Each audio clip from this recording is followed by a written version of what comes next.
As we near the end of Breast Cancer Awareness Month, we take a look at how cancer has profoundly affected Tim Reith and how he keeps the memories of loved ones close to his heart. Thanks for doing this. You're welcome. I know neither one of us don't want to be the story ourselves. Yes. But this is a chance for us to share how we personally have been affected by something that has affected so many other people too. Yeah, and I've always tried to keep personal life and professional life a little separate. Sure. You know, try to have that boundary. And really over the course of the last several years, I've realized that, you know, sharing our stories and the things that have happened to us and our experiences can really be good to just kind of pass that on to the viewers. Know, you know, hey, we've gone through these things too, and you're not alone. So right. So one of the first things when you first started on the evening shift, it's like it was a barrage of questions that I had for you, and we're asking this, this, and this. And one of the first ones, I did want to know about your pens. Yes. So we'll go back even further. Okay. For those of you who have been with us a long time, I didn't always have the beard. This came about over the last decade or so. And it actually started, I started doing No Shave November. And during the course of the month of November, I would have viewers send in pictures of people they knew or relatives who had had cancer or were fighting cancer, and I would highlight them on the morning show. And I started that because cancer has been it has impacted my family significantly, especially on my mother's side. My mother and her sister both had breast cancer.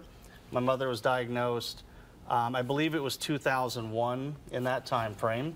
When I was in college, she was diagnosed with breast cancer. My aunt, her sister, followed not far behind that, and they both beat it.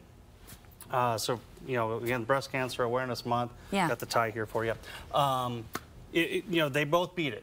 They did. And so, unfortunately, cancer has, it's just apparently in my family. And my aunt eventually had ovarian cancer. And my mother eventually developed leukemia. And unfortunately, those battles didn't quite go the way we would like. And they both, unfortunately, passed away to cancer. So I started wearing my lapel pins in memory of them, just a way of kind of honoring them. My mom was my biggest fan. Of course, she was.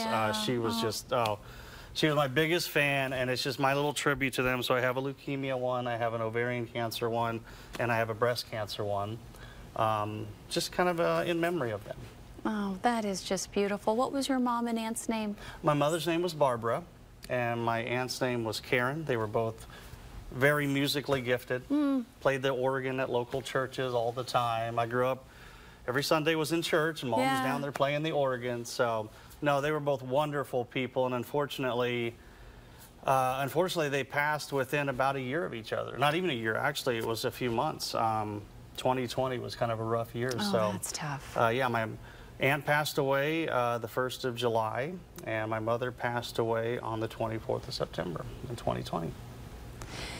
Well, it is such good advocacy when you're wearing those pens because that sign is so universal. People know, they may not know the story behind it, but you never know when it will be like that gentle nudge that it's time to get a breast exam, or I feel something different, maybe I should go to the doctor. If somehow this is a little reminder to somebody to, hey, it's time to get that done, or I just need to take a little better care of myself, I would be thrilled with that. I also love how you said, for those who are struggling, like, you're not alone. Absolutely. And that's why I kind of started the whole No Shave November thing, was just cancer impacts everyone. I really don't think you can find anybody who hasn't been impacted by it. It may not be your immediate family, but just down the road, and it's not going away. We hope it does someday. Hopefully someday we can get past cancer, but we're not there yet, obviously. So yeah, if you are struggling with it, I mean, we have a good friend, Michelle, my wife and I, who was just diagnosed with breast cancer in the last few weeks. She's doing great, but yeah, you're not alone. This impacts everyone. I know you can feel very alone, but you're not. Thank you very much. Yeah.